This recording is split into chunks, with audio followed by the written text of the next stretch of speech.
मैं नीरज कुमार शर्मा, सरस्वती शिशु मंदिर inter college Keshav Puri Muzaffarnagar से, विद्या भारती मुजफ्फरनगर की यूट्यूब में सभी भैया बहनों का स्वागत है। आज हम कक्षा सप्तम में विषय विज्ञान के अंतर्गत उप विषय भौतिक विज्ञान में एक प्रकरण का अध्ययन करेंगे जो भी निकल के आएगा आपके सामने।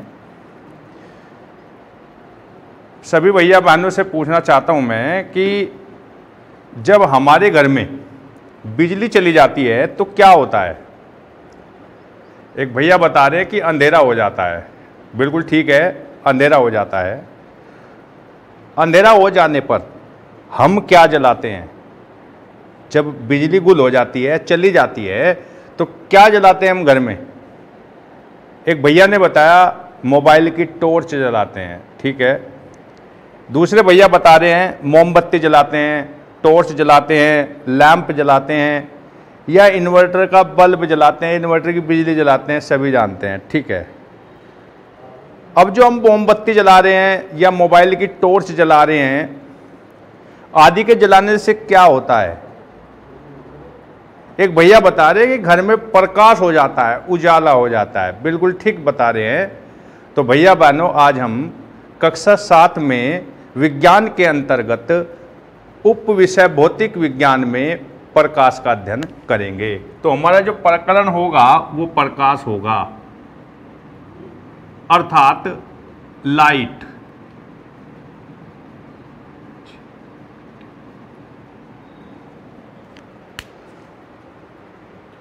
ठीक है। अब मैं भैया बहनों से पूछना चाहता हूं कि आपने बताया कि आज हम प्रकाश अर्थात लाइट का अध्ययन करेंगे। क्या होता है प्रकाश? What is light? बताइए। चलिए मैं स्पष्ट कर देता हूं कि प्रकाश होता क्या है।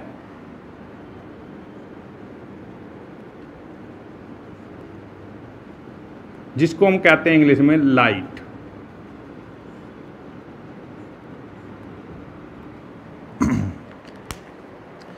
देखिए, जब हम किसी अंधेरे कमरे में होते हैं तो उस अंधेरे कमरे में हमें वस्तुएं दिखाई नहीं देती, परंतु जब हम कोई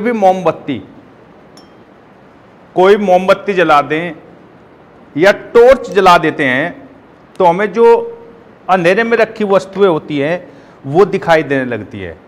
वास्तव में जो मोमबत्ती होती है उसकी ज्वाला या बल्ब के तंतु से उत्सर्जित विकिरण जब वस्तु पर गिरती है और वस्तुओं से वापस लौटती है विकिरण, तो हमारी आंख में प्रवेश करती है, जिससे कि हमें वस्तुएं दिखाई देने लगती है। इस विकिरण को ही जो हमारी आंखों को संवेदित करता है उसे प्रकाश कहा जाता है। अर्थात प्रकाश वह ऊर्जा है, प्रकाश वह ऊर्जा है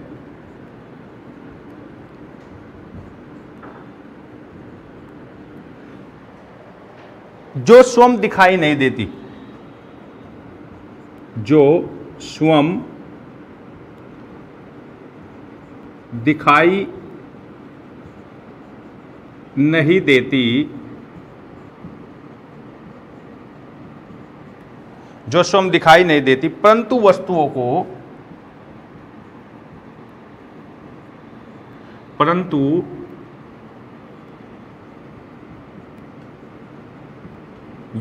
को दिखाने में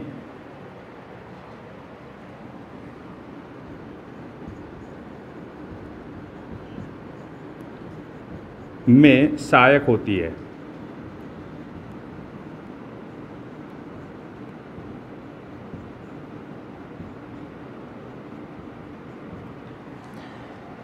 ये जो प्रकाश होता है जिन वस्तुओं पर आपतित होता है, आपतित का मतलब गिरता है, उन्हें चमकदार बना देता है। जैसे मैं कहूं ये टॉर्च है और ये टॉर्च हम इस पे डाल रहे हैं तो क्या हो रहा है? ये पृष्ठ चमकदार हो रहा है। अब हम बात करते हैं, एक प्रश्न किया जाता है आपसे कि प्रकाश किन किन वस्तुओं से प्राप्त कर सकते हैं हम, किन किन से प्रकाश हो सकता है। तो हम बता सकते हैं कि टॉर्च के द्वारा किया जा सकता है, मोमबत्ती के द्वारा किया जा सकता है, बल्ब आदि से किया जा सकता है। तो मैं आपसे पूछना चाहता हूं कि प्रकाश के कौन कौन से स्रोत होते हैं, उनका वर्गीकरण मुझे आप बताएं। ठीक है, प्रकाश के स्रोत के बारे में मैं आपको बता रहा हूं। प्रकाश के स्रोत अर्थात इनका वर्गीकरण।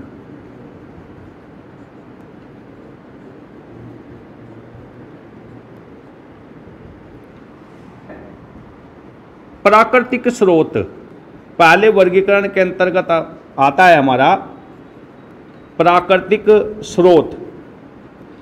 दूसरा जो आता है हमारा वो आता है कृत्रिम स्रोत।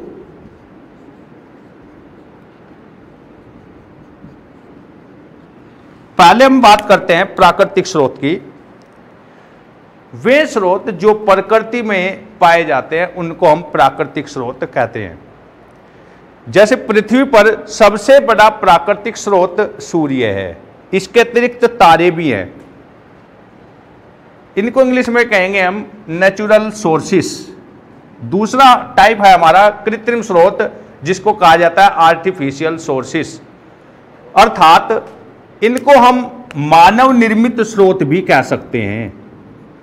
मानव निर्मित स्रोत।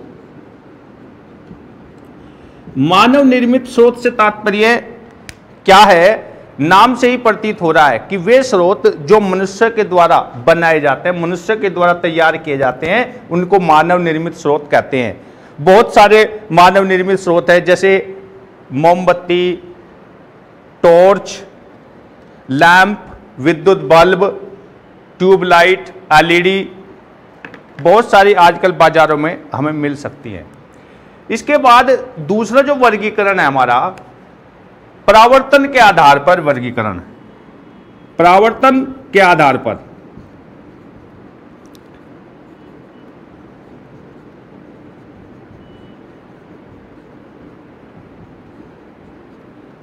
इसमें आएगा नंबर 1 दीप्त वस्तुएं।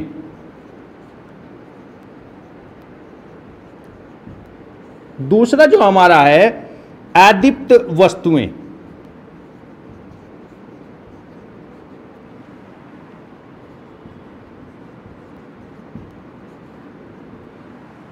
पहली बात करते हैं हम दीप्त वस्तुओं के बारे में। इनको हम प्रदीप्त वस्तुएं भी कहते हैं। ऐसी वस्तुएं जो प्रकाश उत्पन्न करती हैं उन्हें हम प्रदीप्त वस्तुएं या दीप्त वस्तुएं कहते हैं। जैसे सूर्य, तारे, विद्युत बल्ब, ट्यूबलाइट जब जलती है तो ट्यूबलाइट, एलईडी और सीएफएल बल्ब आदि आ जाते हैं। दूसरा जो हमारा है वो है अदीप्त वस्तुएं। अदीप्त या अप्रदीप्त वस्तुएं, ऐसी वस्तुएं जो प्रकाश उत्पन्न नहीं करती उन्हें अप्रदीप्त या अदीप्त वस्तुएं कहते हैं। जैसे पुस्तक, मेज, कुर्सी और चंद्रमा। चंद्रमा भी अदीप्त वस्तुओं में आता है, क्योंकि चंद्रमा स्वयं प्रकाश उत्पन्न नहीं करता बल्कि सूर्य के प्रकाश का परावर्तन करता है। यह हमारे वे परावर्तन के आधार पे एक वर्गीकरण होता है हमारा प्रकाश की चाल के आधार पर। प्रकाश की चाल के आधार पर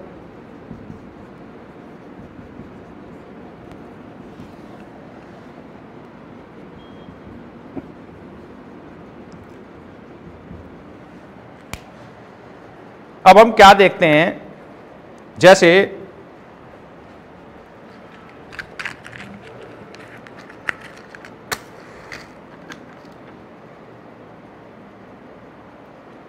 ये मोमबत्ती हम जला रहे हैं तो हम क्या देखते हैं, यदि हम इस कांच में इस मोमबत्ती को दिखाते हैं तो हमें इस मोमबत्ती का जो प्रकाश है, जो ज्वाला है, इस कांच में दिखाई दे रही है। दूसरा एक और हम लेते हैं इसी के साथ, जैसे एक कांच का गिलास है, हम इसमें देखते हैं और इसमें यदि हम स्वच्छ जल भर दें तो भी हमें ये प्रकाश दिखाई देता है। तो इसके आधार पर वे वस्तुएं जिनमें प्रकाश आसानी से आर पार निकल जाए उन्हें हम पारदर्शी वस्तुएं कहते हैं।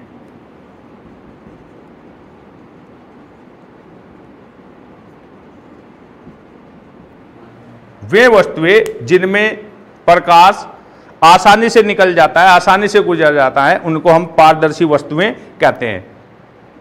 उदाहरण आपको बताया जैसे कांच, स्वच्छ जल आदि। दूसरा एक उदाहरण और देखते हैं हम, यदि वे वस्तुएं, संजीव वो पंखा बंद कर दो जरा।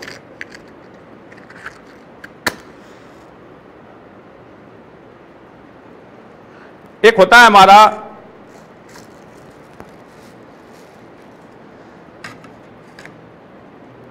पेंट लगा कागज होता है या ट्रेसिंग पेपर होता है।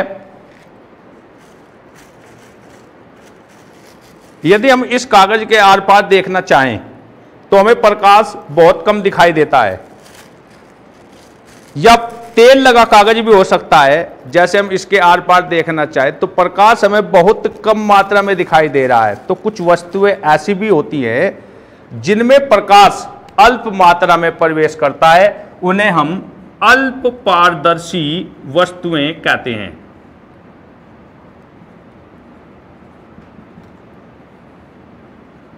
या पारभासी वस्तुएं भी कहा जा सकता है। पहली हुई हमारी पारदर्शी वस्तुएं, दूसरी अल्प पारदर्शी वस्तुएं या पारभासी वस्तुएं। तीसरी हम बात करते हैं, यदि हम गत्ते का कोई टुकड़ा लेते हैं और इसके सामने हम ये लगा देते हैं तो हमें प्रकाश क्या महसूस हो रहा है यहां पर कि ये इसके आर पार नहीं जा रहा है, इसके आर पार नहीं जा रहा है, तो हम इन्हें कहेंगे अपारदर्शी वस्तु। या कोई लोहे की चादर हो सकती है, लकड़ी का कोई टुकड़ा हो सकता है, तो ये क्या होगी, तीसरा जो मैंने बताया आपको वो बताया अपारदर्शी।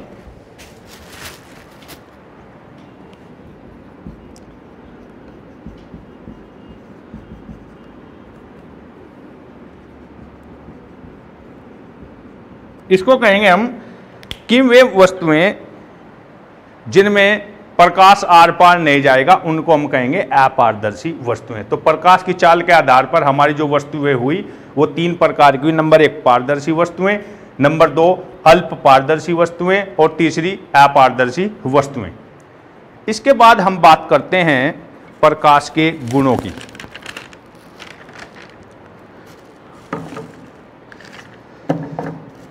अभी हम क्या महसूस कर रहे हैं, हम पढ़ रहे हैं प्रकाश के बारे में। हम महसूस कर रहे हैं कि प्रकाश अदृश्य होता है, वस्तुओं को दिखाने में सहायक होता है। सभी हम वस्तुओं को प्रकाश की सहायता से देख सकते हैं, लेकिन प्रकाश को हम देख नहीं सकते, अर्थात ये अदृश्य होता है।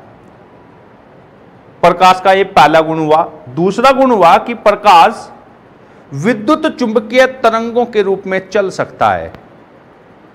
तीसरा जो गुण है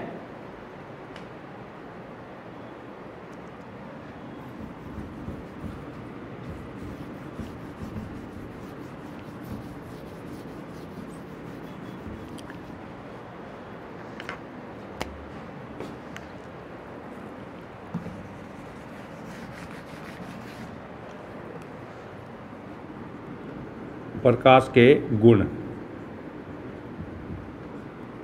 पहला है कि प्रकाश अदृश्य होता है।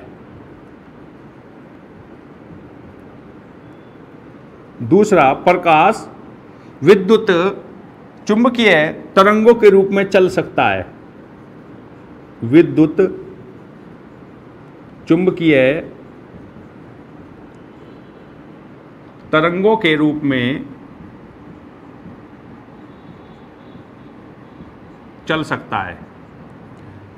तीसरा जो गुण आया हमारा आता है कि प्रकाश सीधी रेखा में चलता है।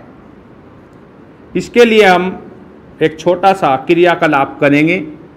प्रकाश सीधी रेखा में चलता है।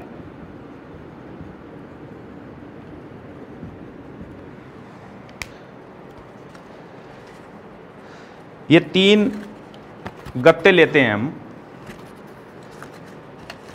इनको तीनों एक समान लेते हैं और तीनों में बराबर दूरियों पर छिद्र करते हैं और इनको क्रमशः लगा देते हैं। इन पे नंबर भी हम डाल लेते हैं।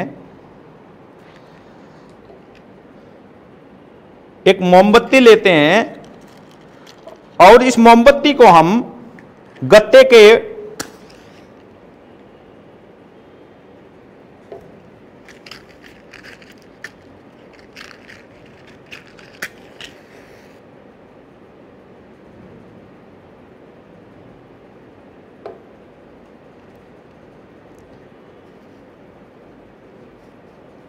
पहले नंबर वाले गत्ते पर लगाते हैं।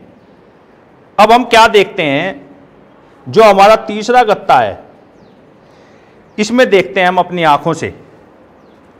तो हम क्या देखेंगे कि जो प्रकाश है हमारा, जो मोमबत्ती की ज्वाला है हमारी, वो हमें एक सीधी रेखा के रूप में इन तीनों छिद्र में से दिखाई दे रही है।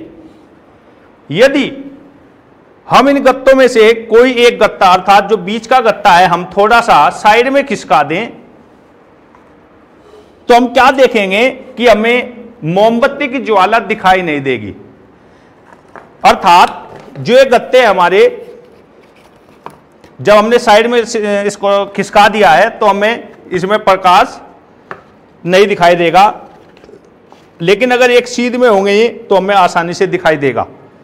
तो इससे सिद्ध होता है कि प्रकाश सीधी रेखा में चलता है। प्रकाश का जो चौथा गुण है, प्रकाश पारदर्शी माध्यम, पारदर्शी माध्यम होते हैं हमारे।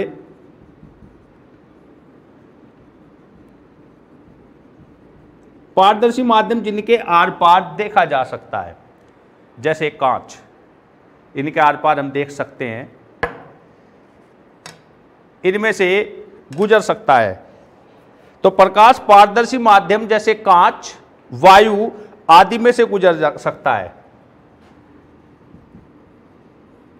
जल, लेकिन अपारदर्शी माध्यम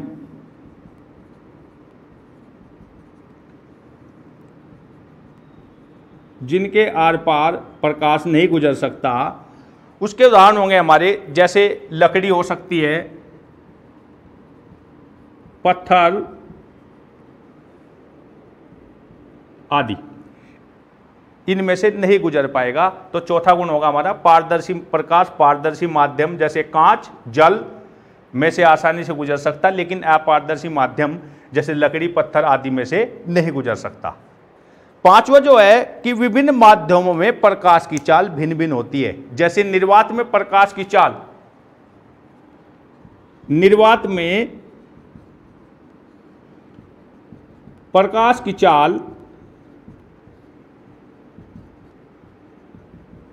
3 × 10⁸ मीटर प्रति सेकंड होती है। यदि हम इसको किलोमीटर प्रति सेकंड में करना चाहें तो क्या करेंगे, 3 × 10⁸ और 1 मीटर 1/1000 किलोमीटर के बराबर होता है। तो उसमें 1000 से हम भाग देंगे तो आएगा किलोमीटर प्रति सेकंड। 3 जीरो हुई हमारी, तो यहां पर इसे कटेंगे तो 3 × 10⁵ किलोमीटर प्रति सेकंड में परिवर्तित होगा, जिसको हम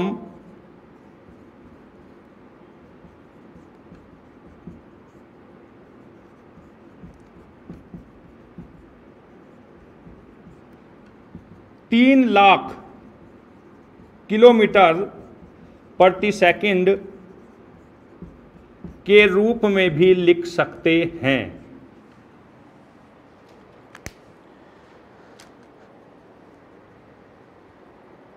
छठा जो गुण आएगा हमारा कि जो प्रकाश होता है वो चमकदार पृष्ठों में, प्रकाश चमकदार पृष्ठों में परिवर्तित हो सकता है, प्रकाश का परावर्तन हो सकता है, होता है।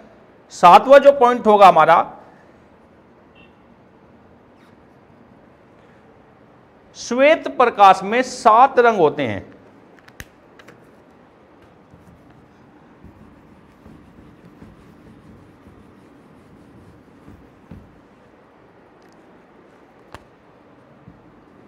सातवां गुण होगा हमारा कि श्वेत प्रकाश में 7 रंग होते हैं, जिनको हम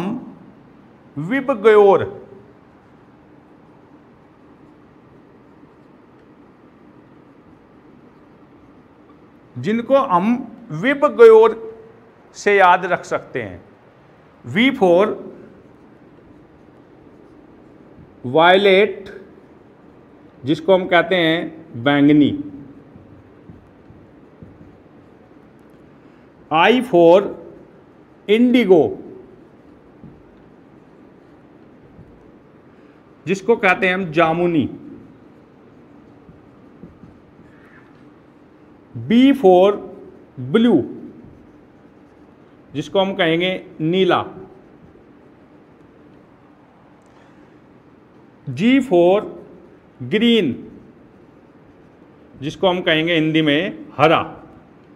वाई फॉर येलो, जिसको हम हिंदी में कहेंगे पीला। ओ फॉर ऑरेंज, जिसको कहेंगे हम नारंगी। आर फॉर रेड, हिंदी में कहेंगे लाल। अर्थात इनको हम हिंदी में शॉर्ट में जो लिख सकते हैं, बै जा नी हैप्पी नाला, लिखा जा सकता है इसको बै जा नी हैप्पी नाला।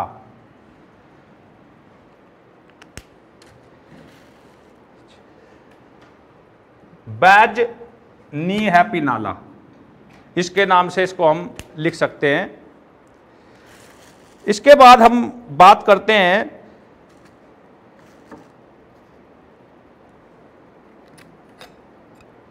आगे बात करते हैं प्रकाश के परावर्तन की।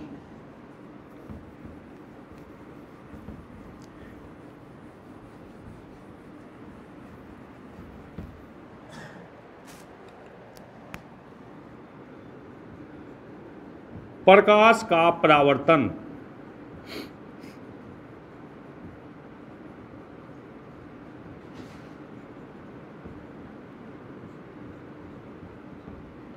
Reflection of light.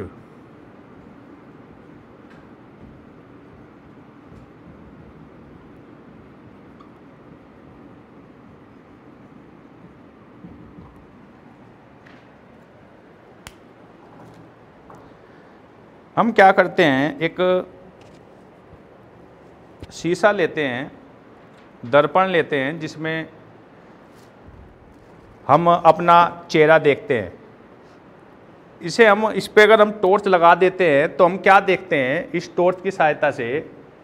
तो जो टॉर्च है इस पे जैसे हमने लगाई है इसको, तो इसकी जो प्रकाश की किरण है कहीं पीछे वापस होकर जा रही है और दूसरी जगह पर चमकती हुई दिखाई देती है। तो प्रकाश के वापस लौटने की इस घटना को हम क्या कहते हैं, प्रकाश का परावर्तन कहते हैं। अर्थात जब प्रकाश, इसमें चित्र में देख सकते हैं आप चार्ट के माध्यम से, कि जब प्रकाश किसी चमकदार, ये हमारा जो दर्पण देख रहे हैं, चिकना पृष्ठ देख रहे हैं, ये क्या है, चमकदार या पॉलिशदार तल है। जब प्रकाश इस पर पड़ता है तो परावर्तन के पश्चात वह क्या होता है, उसी माध्यम में लौट आता है और इस घटना को प्रकाश का परावर्तन कहते हैं। प्रकाश के परावर्तन से संबंधित परिभाषाएं हैं, जैसे नंबर 1 आपतित किरण। आपतित किरण किसे कहते हैं? दर्पण पर पड़ने वाली प्रकाश की किरण को आपतित किरण कहते हैं। दूसरी हमारी परावर्तित किरण, दर्पण पर आपतित होने के बाद वापस लौटने वाली किरण को परावर्तित किरण कहते हैं। तीसरा हमारा है परावर्तक पृष्ठ। प्रकाश जिस बिंदु से, ये आप देख रहे हैं चिकना तल, चिकनी सतह या परावर्तक पृष्ठ कह रहे हैं हम इसको, कि प्रकाश जिस बिंदु पर टकराकर परावर्तित होता है उस बिंदु को हम परावर्तक पृष्ठ कहते हैं। इसके बाद हम बात करते हैं आपतन बिंदु। चौथा है हमारा आपतन बिंदु। आपतित किरण जिस बिंदु पर जाकर गिरती है उस बिंदु को हम आपतन बिंदु कहते हैं। अभिलंब, आपतन बिंदु से पृष्ठ रेखा के लंबवत, जो आप देख रहे हैं आपतन बिंदु बीच में बी बिंदु दिखाई दे रहा है और ये लंब खींचा हुआ है, इसको हम कहते हैं, जिसको हम बी एन से प्रदर्शित करते हैं, इसको कहा जाता है अभिलंब। एक होता है 6 नंबर आपतन कोण। आपतित किरण जो आप ये देख रहे हैं, आपतित किरण और अभिलंब, इसके बीच जो कोण बन रहा है इसको हम आपतन कोण कहते हैं और इसको आई से प्रदर्शित करते हैं। दूसरा परावर्तन कोण, परावर्तित किरण तथा अभिलंब के बीच बनने वाले कोण को हम परावर्तन कोण कहते हैं और इसको हम आर से प्रदर्शित करते हैं। परावर्तन के 2 नियम होते हैं, प्रकाश के परावर्तन के 2 नियम होते हैं।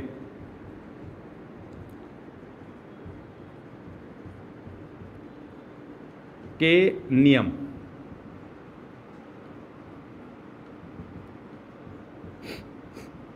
दो नियम होते हैं इसके।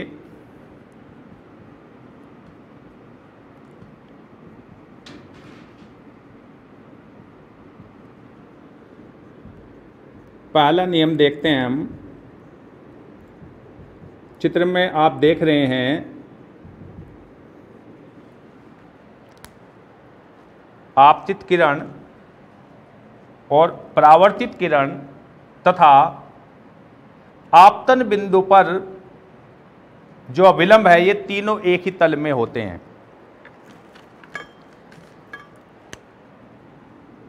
पहला नियम, आपतित किरण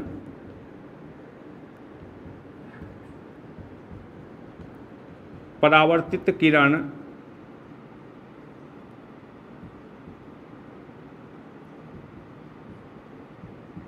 तथा आपतन बिंदु पर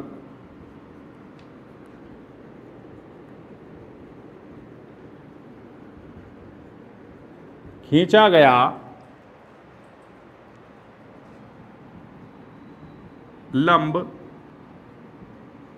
तीनों एक ही तल में होते हैं।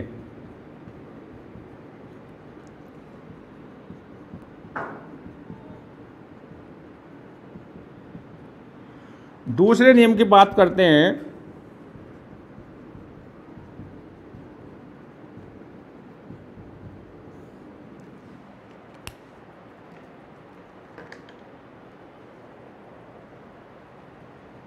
आपतन कोण जो देख रहे हैं आप डायग्राम में, कि आपतन कोण सदैव परावर्तन कोण के बराबर होता है, अर्थात कोण I बराबर कोण R। आपतन कोण तथा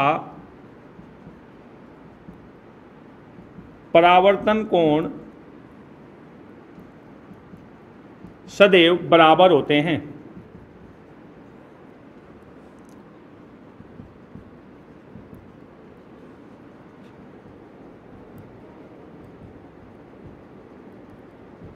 अर्थात कोण I बराबर कोण R।